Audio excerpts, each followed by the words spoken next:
2024 টি-20 বিশ্বকাপে প্রথম অঘটন বা প্রথম দুর্ঘটনা ঘটে গিয়েছে। আর অঘটন বা দুর্ঘটনা নাম উঠবে আর পাকিস্তানের নাম আসবে না, এটা তো হতেই পারে না। তো এবারও তার ব্যতিক্রম হয়নি। 2024 টি-20 বিশ্বকাপে যুক্তরাষ্ট্রের কাছে হেরে বিশ্বকাপ যাত্রা শুরু করলো পাকিস্তান। আর বিশ্বকাপে পাকিস্তানকে হারিয়ে ইতিহাস গড়েছে যুক্তরাষ্ট্র। আর যুক্তরাষ্ট্র পাকিস্তানকে হারানোর সাথে সাথে হয়তোবা বাংলাদেশি ফ্যানরা বাংলাদেশি ক্রিকেটারদের ক্ষমা করে দিয়েছে বা মাফ করে দিয়েছে, সবকিছু ভুলে গিয়েছে হয়তোবা। এখন অনেকেই বলবেন যুক্তরাষ্ট্র পাকিস্তান ম্যাচে বাংলাদেশ কোত্থেকে আসলো? নিশ্চয়ই ভুলে যাননি, বিশ্বকাপ শুরু হওয়ার আগে বাংলাদেশ ভার্সেস যুক্তরাষ্ট্র প্রস্তুতিমূলক সিরিজ হয়েছিল। বোধহয় বাংলাদেশের কম, যুক্তরাষ্ট্রের প্রস্তুতিটা একটু বেশি হয়ে গিয়েছে। বাংলাদেশই যুক্তরাষ্ট্রকে এই কনফিডেন্স, এই আত্মবিশ্বাসটা দিয়েছে যে ভালো কিছু করতে পারো তোমরা। কেননা বাংলাদেশকেই সেই সিরিজে হারিয়ে ইতিহাস গড়েছিল যুক্তরাষ্ট্র। সেই কনফিডেন্স নিয়ে বিশ্বকাপ খেলতে যায় যুক্তরাষ্ট্র। প্রথম ম্যাচে তো দুর্দান্ত জয় পেয়েছিলই, আর দ্বিতীয় ম্যাচে তো সাবেক বিশ্ব চ্যাম্পিয়ন পাকিস্তানকে হারিয়েই ইতিহাস গড়েছে যুক্তরাষ্ট্র।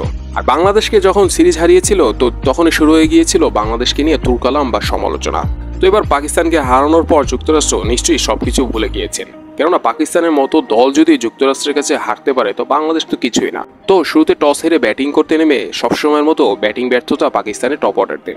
বিশেষ করে যেই ম্যাচে মোহাম্মদ রিজওয়ান ফেল হবেন সেই ম্যাচে পাকিস্তানের ব্যাটিং লাইন আপে ধস নামবে, এটা একদম স্বাভাবিক।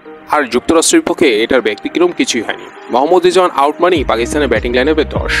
তিনি আউট হওয়ার পরপরই আরো 2 উইকেট পড়ে যায় পাকিস্তানের। পরে কিছুটা স্বপ্ন দেখছিল বাবর আজমের ব্যাটে এবং শাদাব খানের ব্যাটে ভর করে, কিন্তু শাদাব খানও যখন আউট হয়ে যায় তখন আরো প্রেসারে পড়ে যায় পাকিস্তান। অনেকে স্বপ্ন দেখছিলেন বাবরের ব্যাটে, কিন্তু বাবরের স্লোইশ স্ট্রাইক রেটের কারণে অনেকে বিরক্ত হচ্ছিলেন। শেষমেশ তিনি স্ট্রাইক রেট তো মেনটেন করতেই পারেননি বা স্ট্রাইক রেট হাই তো করতেই পারেননি, উল্টো আউট হয়ে গিয়েছেন। এরপর শেষের দিকে শাহিন শাহ আফ্রিদির ছোট্ট ক্যামিওতে 159 রানের স্কোর দাঁড় করায় পাকিস্তান।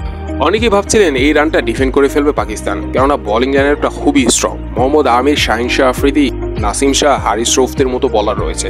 কিন্তু অনেকে ভুলে গিয়েছিলেন পাকিস্তানের নাম তো শুধু পাকিস্তান না, পাকিস্তানের তো আর একটা নাম রয়েছে, সেটা হচ্ছে আনপ্রেডিক্টেবল। তারা কখন কি যে করে তা তো কেউই জানে না।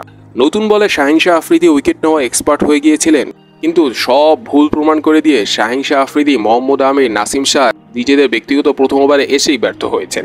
শেষমেশ পরিস্থিতিটা এরকম দাঁড়ায় লাস্ট 1 ওভারের দরকার 15 রান, বল হাতে হারিস রৌফ। তো 1 ওভারে 15 রান দরকার ছিল, শেষমেশ 1 বলে 5 রান দরকার ছিল। তো লাস্ট বলে দুর্দান্ত 4 মেরে যুক্তরাষ্ট্র ম্যাচটাকে টাই করে ফেলে। তো সুপার ওভারে দুর্দান্ত ক্রিকেট খেলে সহজেই জয় তুলে নেয় যুক্তরাষ্ট্র। আর এই জয়ের সাথে সাথে ইতিহাসও গড়ে ফেলে তারা।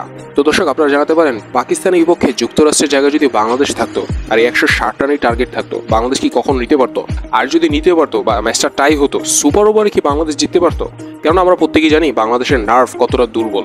তো নার্ভ ধরে রেখে এরকম পারফরমেন্স দিতে পারতো বাংলাদেশ?